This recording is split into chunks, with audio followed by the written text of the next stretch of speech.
Herzlich willkommen zum musotalk, dem Music- und Sound-Production-Podcast aus Berlin. Hallo und herzlich willkommen zum musotalk Spezial aus den Riverside Studios hier in Berlin. Und ich bin jetzt hier beim Chris und er hat was Tolles von Novation mitgebracht. Hi Chris. Hey, hello everyone. How are you all? Fine. So you brought a new master keyboard. It's actually Mark III from the popular SL series. Exactly right. So this is our Novation SL Mark III. And you're quite right as well, Non-Eric. It is a controller keyboard, but that's just a very small part of what this device is. It will connect to your computer and control your music software, but equally, it's a very powerful, standalone, 8-part sequencer. Also was er erzählt hat, ist, das ist hier die dritte Fassung von dem SL Keyboard, aber es ist eben viel mehr als nur ein Controller Keyboard, denn dieses neue Keyboard hier hat tatsächlich einen eingebauten, unabhängigen Sequencer. Absolutely, I think. So the SL Mark III features basically 8 individual sequencers based around the circuit sequencer engine.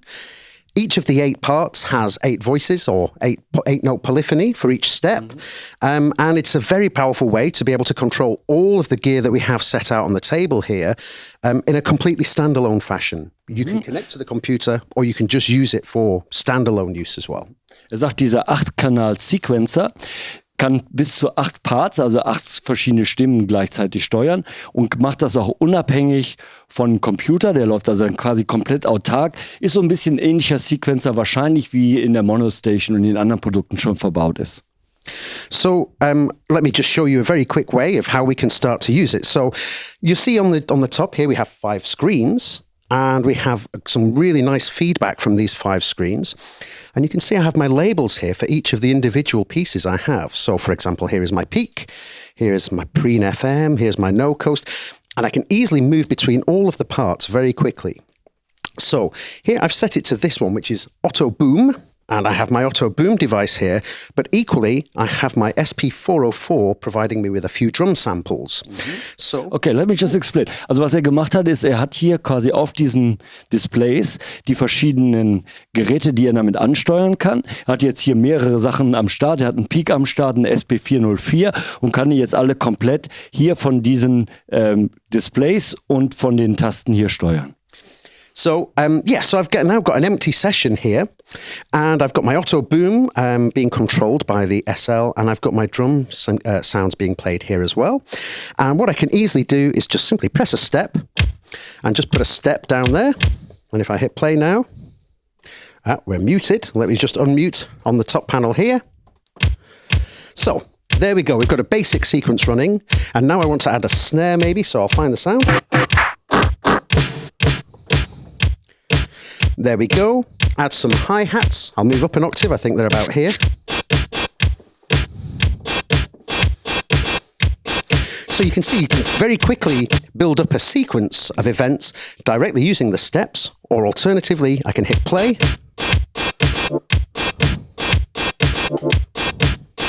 Just hit record in. Okay, let me just...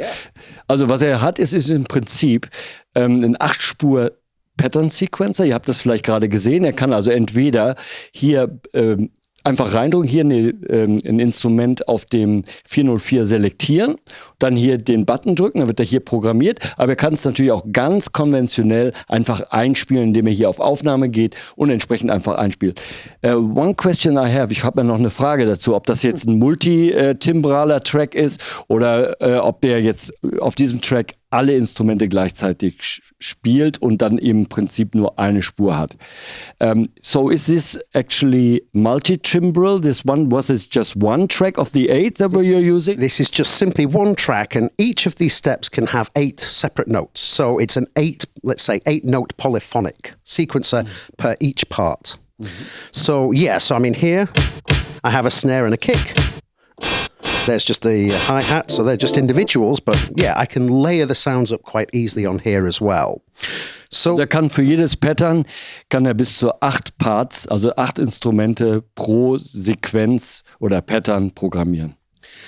So another thing is, as I said before, we've got our screens here, and this is giving me information, and this is what we're calling a template. Now, a template is the ability to create CC mappings directly from the unit, and here I've got it controlling my auto boom, so the drive is a bit too much. So if I just bring this down,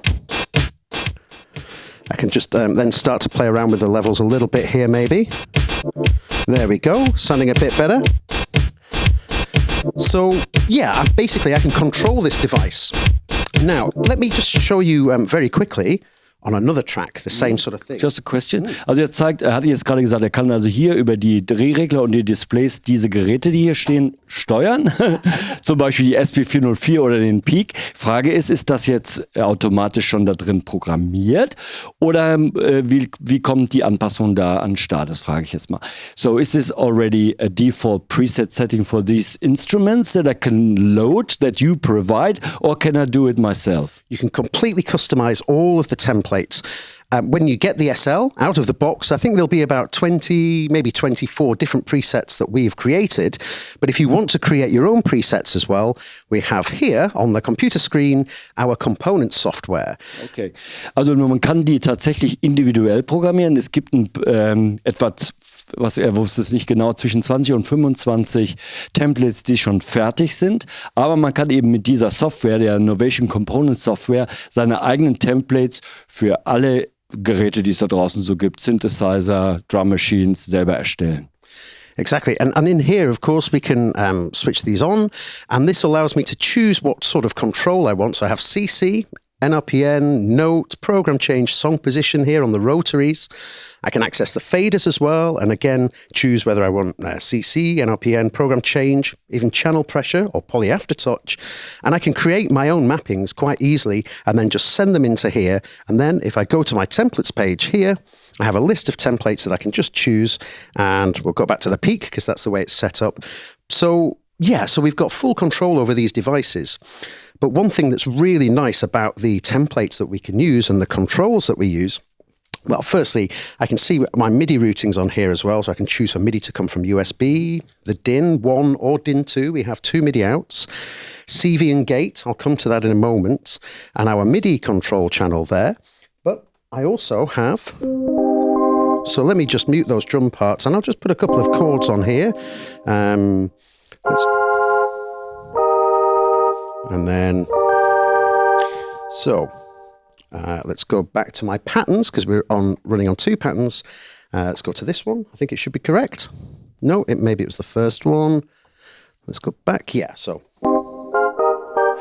I have here now just a little simple sequence again. But if I hit record and start to play with the automation, when I'm happy, I can turn record off.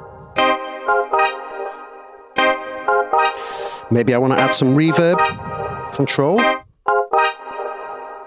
So you can see now I'm automating the peak directly from the SL here.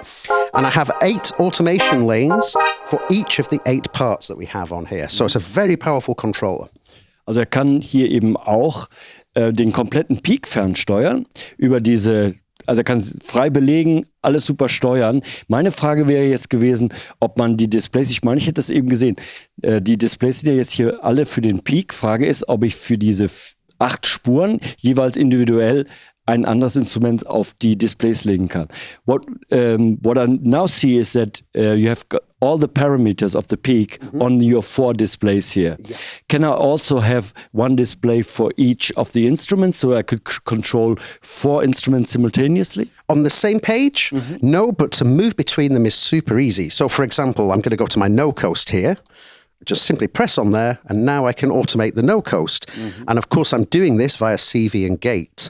So, also die Displays und die Einstellungen sind immer nur für ein Instrument. Man kann zwar ganz schnell zwischen den Instrumenten hinher wechseln, aber nicht so, wie ich das vielleicht erwartet habe, dass man eventuell vielleicht 4 Instrumente hier steuern könnte gleichzeitig. Das geht im Moment nicht. Actually, I've just thought of a way that it is possible. Oh, er hat gerade einen Weg gefunden, wie es vielleicht doch geht. Yeah, of course. Now, if again I show you on the software here, if we go to the rotary controls, if I know exactly what MIDI channel I want to control the various instruments on, I can quite happily choose either the default channel, so it will follow you around with your part choice, or I can choose from the correct MIDI channel list here. So that would mean that if my peak is set to MIDI channel 1, but let's say I want to control my preamp FM, which is on MIDI channel 2, I can easily set up a template that spreads across all MIDI channels, and therefore I can control all of the devices. Er hat also jetzt schon einen Workaround sofort gefunden, denn man kann, wie man das auch auf der Software sieht, eben diese einzelnen Regler und die Displays einzelnen Channels zuweisen, MIDI-Channels, und dann ist es durchaus möglich, eben auf MIDI-Channel 1 hier einen Peak zu haben, auf dem nächsten MIDI-Channel das nächste Instrument und so weiter, sodass man das, was ich gerne machen möchte, nämlich mit den Rotary Controls und den 4 Displays hier 4 Instrumente gleichzeitig zu steuern, durchaus möglich ist. Yeah. And also we can have 16 pots in a template. We have 8 faders, and also we have 16 switch buttons here as well. Alongside that, the sequencer pads here, if you press the grid button, will take us to a grid control. And these again can be set up, and each of these pads has polyphonic aftertouch, so you can use that to send out a CC message or just a simple note message or something like that. So you have a lot of deep level of control. Okay, man kann also, er hat mir gerade erzählt, also es gibt eben immer 2 Bänke, also 2x8 von den Rotaries, 2x8 Fader und man... It's 8 of the faders.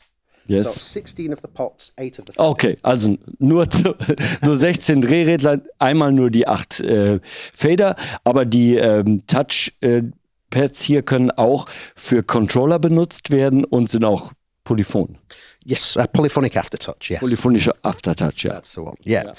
What is really sort of my question is, eine Frage, die ich habe, ist nämlich, er hat eben was erzählt von CV Gate. So is this everything we're talking about right now is MIDI? And it's all done just here, so there's no DAW necessary to control all the sequencers? Nope, not at all. And what would be exciting if I could use this to control my Euro-Rack. Es wäre toll, wenn ich meinen Euro-Rack damit steuern könnte. Da habe ich nämlich schon einen Sequencer und kann vielleicht sogar bis zu 8 oder mehr Geräten steuern. Das wäre für mich zum Beispiel schon ein idealer Controller für ein Modular System. Well, I'm very pleased you said that, Non-Eric, because here is my no coast. You can see I have no MIDI connection here to the MIDI in. It's all from CV. Maybe if I pull this out a little bit, you can see with the camera, I have 2 sets of CV gate and what we call modulation CV control on here. That means I have 2 lanes where I could control 2 separate lines with CV and gate. And in this instance, I'm controlling the no coast with CV and gate. But I also have 2 of the modulation CV controls set up here. Also es ist tatsächlich so, dass es insgesamt 4 CV-Gate-Outputs gibt, die man so belegen kann, dass man einmal ein CV-Gate für zum Beispiel, um hier die Noten zu steuern, also den No-Coast anzusteuern mit Noten, aber eben das zweite Pärchen kann jetzt auch noch für Modulationen genutzt werden. Yeah, and again, of course, these are completely automatable, so you can use these and record the automation on the CV outputs. So again, if I just hit record... So hit record.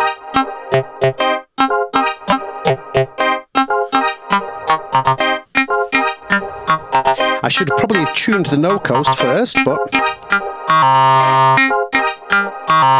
Yes, tuning is old school. You know, I like a nice bit of detune every so often.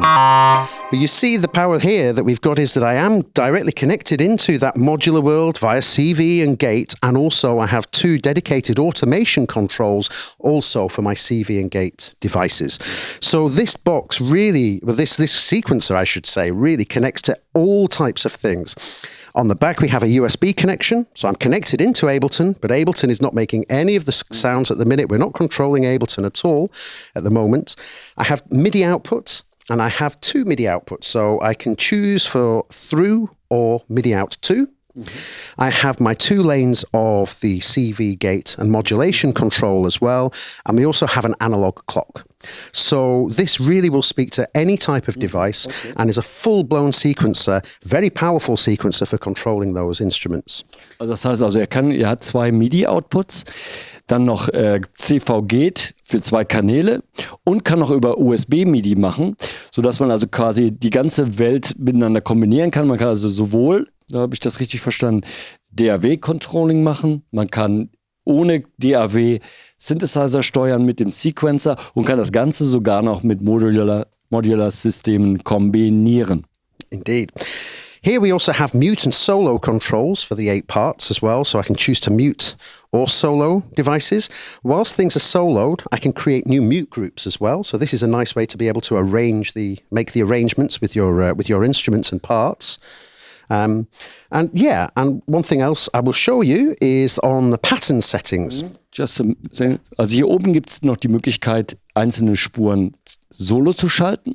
Man kann, hat er gerade erzählt, wenn man auf Solo ist, auch die Mutes von den Tracks, die jetzt nicht spielen, verändern und umschalten, sodass man live richtig schön damit auftreten kann. Dann kann man nicht mal kurz auf Solo gehen, Mutes umschalten, wieder zurück. Das scheint mir eine ganz, ganz tolle Kiste zu sein, um damit auch live zu performen. So another thing that I should say, if you're familiar with the circuit workflow, so circuit or the circuit monostation, it's exactly the same workflow that we have. And of course we have our keys here, and you can see that the LEDs will light up. So if I just put some notes on here, oh, hang on, where am I? Let me go to this page, of course. You can see now I'm given information about which notes are placed on the sequencer. But also we have in here our patterns control. And this is a very nice thing because I can choose a start point for the sequence or an end point. So I can make small sequences or full 16 steps. I can choose forward, backwards, ping pong. And my favorite thing, I think, possibly, is we have a sync rate. This is per pattern, so not per part. This is per individual pattern. And I can choose either a 16th setting, which it's set to. And if I go to a slower sync rate,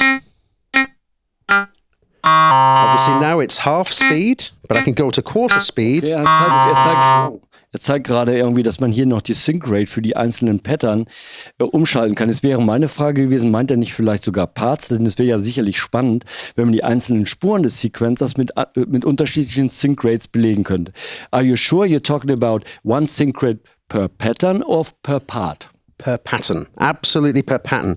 And here on my patterns page, you can see that, okay, my peak pattern is this one, number 4, but I have 8 patterns to choose from. I could quite easily... I think there was a misunderstanding.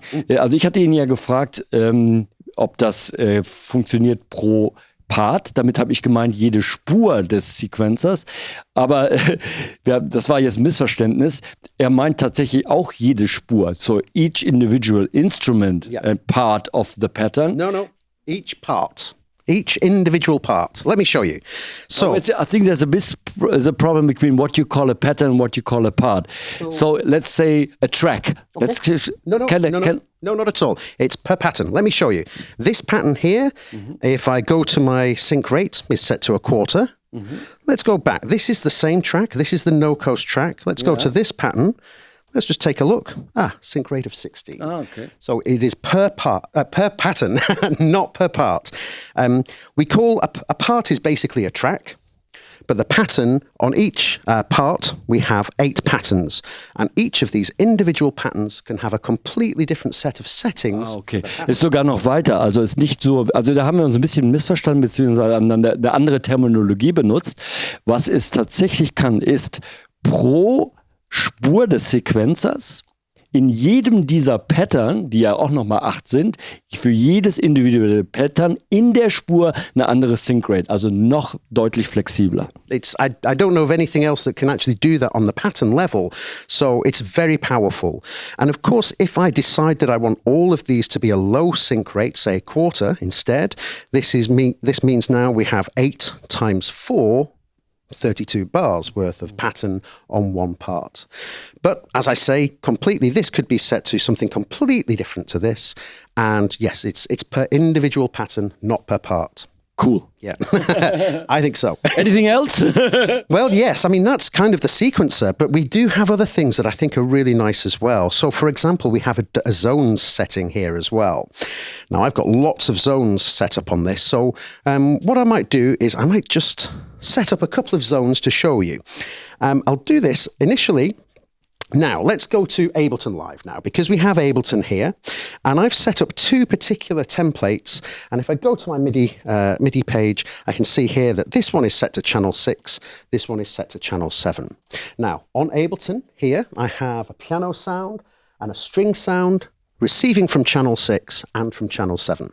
So I have two instruments there that I can access.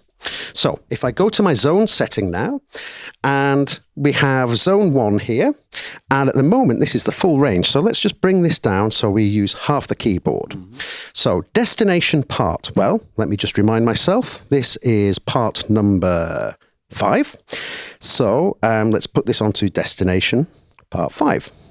Okay, zone 2. This is destination part 6, and let's set this so that it goes from this C sharp here all the way to the top of the keyboard. I'll just very quickly turn all these others off. I don't need to, they're already done, which is very handy. And now when I turn zones on, you'll see, oh, I missed a note. Okay, ich erkläre das mal ganz kurz. Also wie man hier schön sehen kann an den verschiedenen Farben, kann man das Keyboard natürlich auch noch splitten in Zones, die mit einzelnen MIDI-Kanälen belegen. Und dann kann man eben in Ableton mit diesem Keyboard gleich 2 Instrumente gleichzeitig steuern.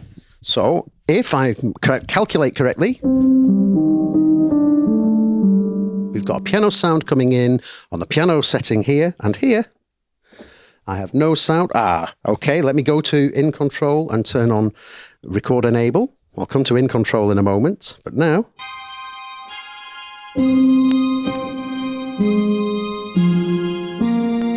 So you see, I'm able to control the 2 separate channels by using the zones. I can set up to 8 zones on the keyboard, and I can control, perhaps maybe I would like to control the peak up at the top octave here, and maybe the no coast down at the bottom here, but I can completely set up the zones exactly as I wish.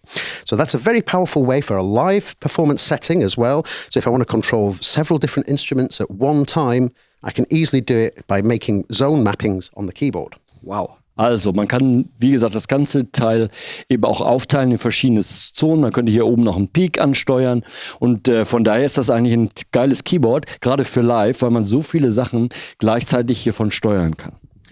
So that's the zones, a quick look at zones, but also I want to mention as well, we have scales. And on the scales, again, this is similar to the kind of the setting that we had on circuit. I can choose a particular type of scale for a particular, for all of the instruments. So if I turn scales on, now you'll see the LEDs look slightly different.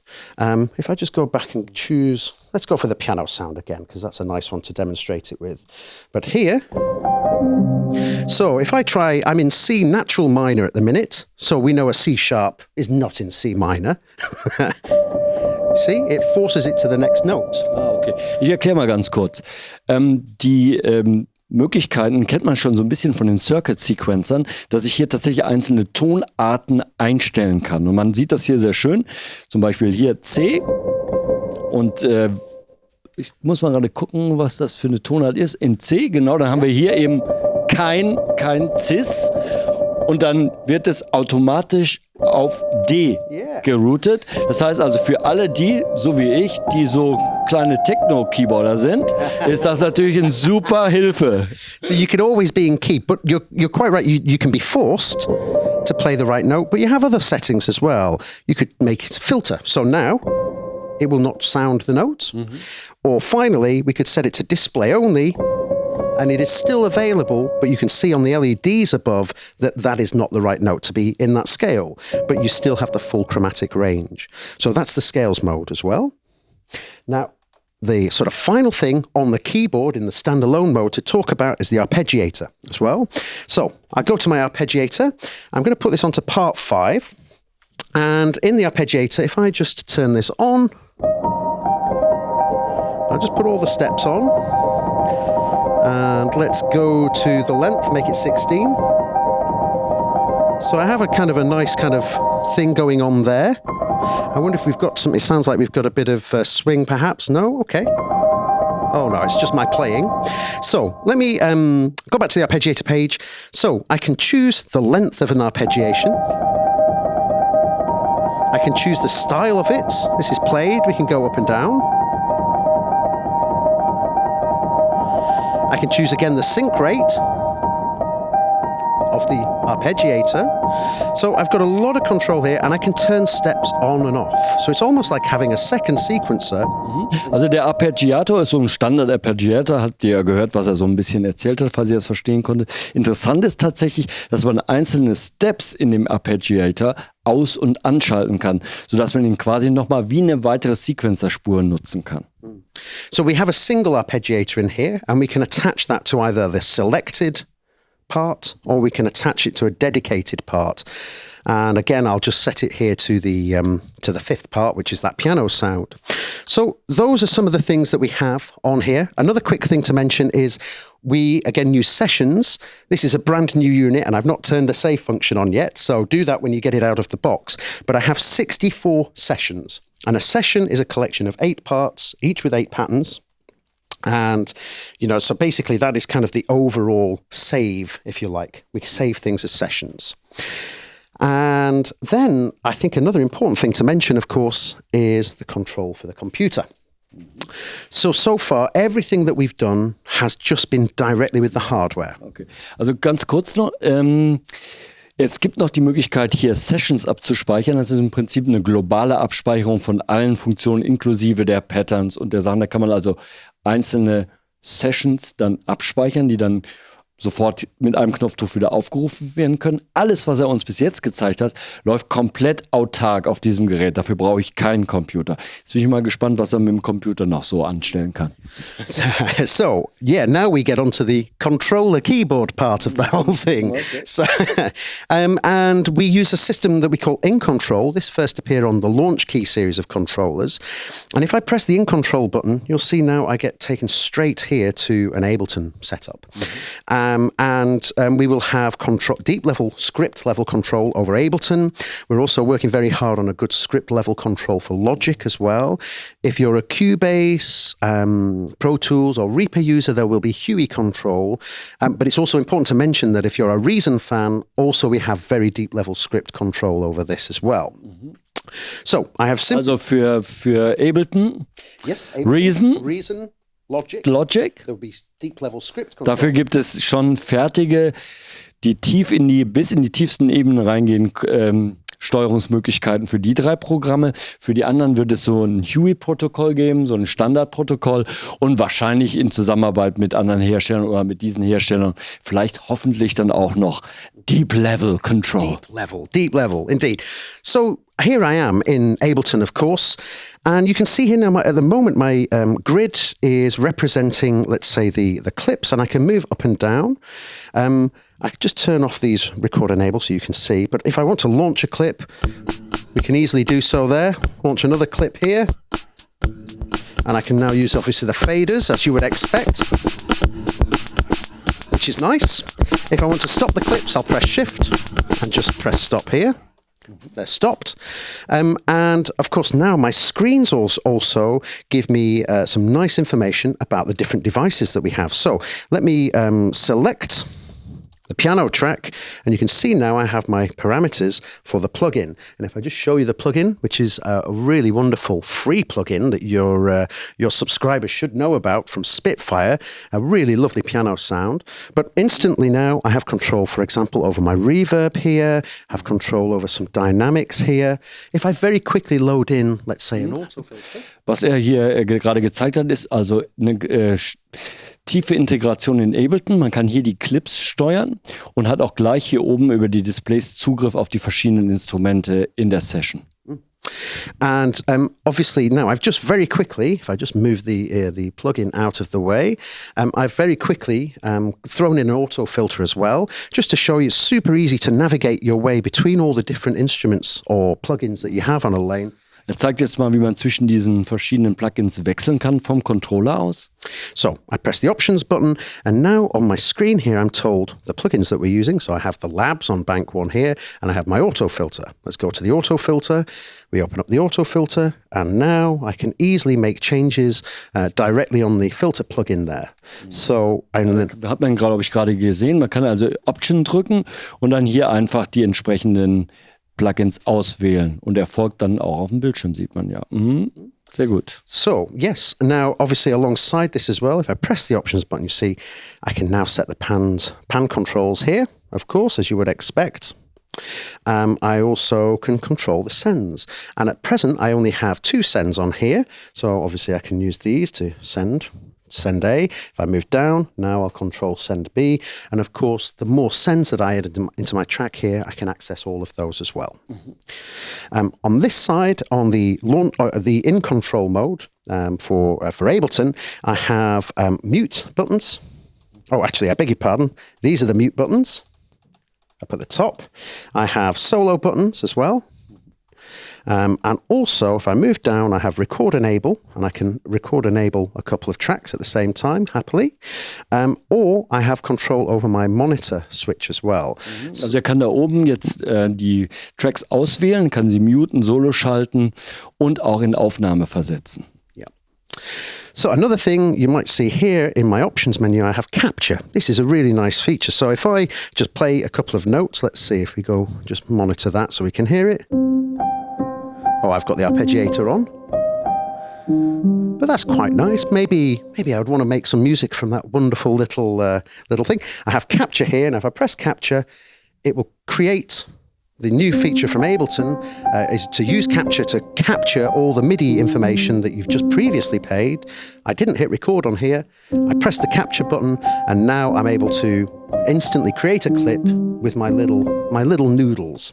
Also unterstützt tatsächlich auch die Capture-Funktion von Ableton, sodass man auch, wenn man nicht Aufnahme gedrückt hat, die Sachen dann hier wieder ins Ableton reinbekommt. Also quasi, wenn man mal abgegangen ist, eine Session gemacht und sagt, oh, das war geil, dann kann ich diesen Button drücken und habe die Aufnahme gerettet. And it's there ready for you to just capture. So, yeah, so that's kind of a quick look at the Ableton integration as well. We have deep level control over obviously all of the tracks with the mixer, the sends, the monitor controls, record enable, mutes, all of the standard things that you would expect, but also with our device control as well. You know, very easily we can navigate between all of the plugins, all of the devices that you might have on a particular track. And it just makes working in the software an absolute breeze. And of course, the other great thing is you have a wonderful keyboard in front of you to play the instruments and play the sounds with. So as a complete package, it's an 8-track sequencer, or I should say Ein 8-Spur-Sequencer. Yeah, it's a full MIDI controller for your computer as well. Das ist ein MIDI-Controller für deine Software, die du auf dem Rechner hast. And of course, if you want to integrate all of that into the modular world, it has its CV, gate and modulation controls. Und kann man auch mit Euro-Rack und anderen Modular-Synthesizern nutzen, denn es hat zweimal CV-Gate. Absolutely. And also, I should very quickly mention as well that we can actually use this as a MIDI to CV or USB to CV interface as well. So. Boah. Man kann es auch als CV-Gate-Interface für MIDI benutzen. Jetzt kommt natürlich die große Frage ist, wie viel wird denn das kosten und wann wird es erhältlich sein? How much will it cost and when will it be available? Okay. The magic question, the last and most important question. Okay, well, we have 2 models. This is the 49 note, the smaller one of the two. The 49 note, I can only really give you the price in dollars at this present time while we're filming, because we're filming a little bit before the release date, but it will be $599 in dollars for the 49 note. For the 61 note, the slightly larger keyboard, that will be $699. And in terms of release, well, assuming you're watching this around about the 10th of October, it's going to be in the stores in the very, very near future. In the next few weeks, it'll be in the stores. Okay, er weiß noch nicht genau, was es kosten wird, weil es noch nicht veröffentlicht ist. Es gibt ja 2 Versionen, eine große und eine kleine Keyboard. Aber das werdet ihr dann alles schon nachlesen können, sobald das Video online geht. Denn wir hatten hier Gelegenheit, eine Vorpremiere zu machen und uns vor dem Release hier im Riverside Studio von Chris das neue Novation 49 SL Mark III vorstellen zu lassen. Thank you very much. Thanks very much, Non-Eric. It's been a pleasure to talk to you. First ever interview in slippers. This is interesting. You have slippers.